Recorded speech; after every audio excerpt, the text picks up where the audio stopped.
আল্লাহর রাসূল সাল্লাল্লাহু আলাইহি ওয়াসাল্লাম বলেন যে হাদিসটা ইবনে মাজাহ শরীফের মধ্যে আছে, আন উসমান ইবনে আফফান রাদিয়াল্লাহু তাআলা আনহু قال قال رسول الله صلى الله عليه وسلم يشفع يوم القيامة ثلاثة।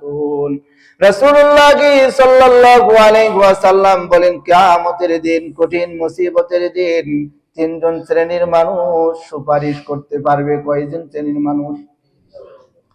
রাসূলুল্লাহ সাল্লাল্লাহু আলাইহি ওয়াসাল্লাম বলেন কিয়ামতের দিন, কঠিন মুসিবতের দিন, যেই দিন সন্তান তার পিতাকে চিনবে না, পিতা তার সন্তানকে চিনবে না, জন্মদাতা মা তার সন্তানকে চিনবে না, সন্তান তার মাকে চিনবে না, স্বামী তার স্ত্রীকে চিনবে না, স্ত্রী তার স্বামীকে চিনবে না। কেন?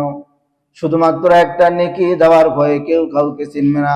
অথচ সবার সাথে সবার পরিচয় থাকবে, কিন্তু কেউ কাউকে পরিচয় দিবে না। কিয়ামতের দিন, কঠিন মুসিবতের দিন, তিন শ্রেণীর মানুষ আল্লাহ তাআলার কাছে সুপারিশ করতে পারবে। কয় শ্রেণীর মানুষ? তিন শ্রেণীর মানুষ। আল্লাহ রাসূল সাল্লাল্লাহু আলাইহি ওয়াসাল্লাম বলেন, এক নাম্বার হলো আল আম্বিয়া, এক নাম্বার হলো নবীগণরা আল্লাহ তাআলার কাছে সুপারিশ করতে পারবে। নবীগণরা আল্লাহ তাআলাকে বলবেন, আল্লাহ অমুক বান্দাকে মাফ করে দেন। আল্লাহ তাআলা নবীদের সুপারিশকে কবুল করে নেবেন। দুই নাম্বার হলো সুম্মাল উলামা। রাসূলুল্লাহ সাল্লাল্লাহু আলাইহি ওয়াসাল্লাম বলেন যে দুই নাম্বার হলো আলেম উলামা, আল্লাহ তাআলার কাছে সুপারিশ করতে পারবে। তিন নাম্বার হলো সুম্মাশ শুহাদা, শহীদ গুণ আল্লাহ তাআলার কাছে ওই কিয়ামতের দিন, কঠিন মুসিবতের দিন সুপারিশ করতে পারবে।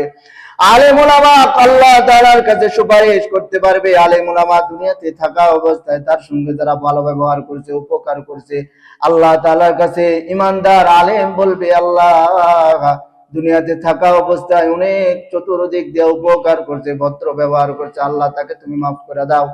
আল্লাহ কি তার সুপারিশকে কবুল করবে কি করবে না? বলেন, করবে কি করবে না? আল্লাহ তাআলা তার সুপারিশকে কবুল করে নেবেন।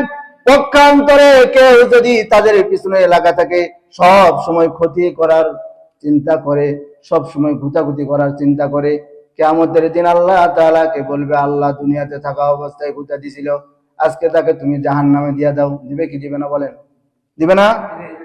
আল্লাহ তাআলা দিবে। এই জন্য রাসূল সাল্লাল্লাহু আলাইহি ওয়াসাল্লাম বলেন কিয়ামতের দিন কারো সুপারিশ কবুল করা হবে না। শুধু এই তিন শ্রেণীর সুপারিশ আল্লাহ তাআলা কবুল করবেন। এক নাম্বার কে বলেন তো? এক নাম্বার নবীগণ, দুই নাম্বার আলেমগণ, তিন নাম্বার যারা আল্লাহর রাস্তায় শহীদ হয়ে গেছেন, তাদের সুপারিশকে আল্লাহ তাআলা কবুল করে নেবেন। এই জন্য আমাদের করণীয় হলো যে তাদের সঙ্গে ভদ্র ব্যবহার করা, ভালো ব্যবহার করা, ভালোভাবে চলাফেরা করা।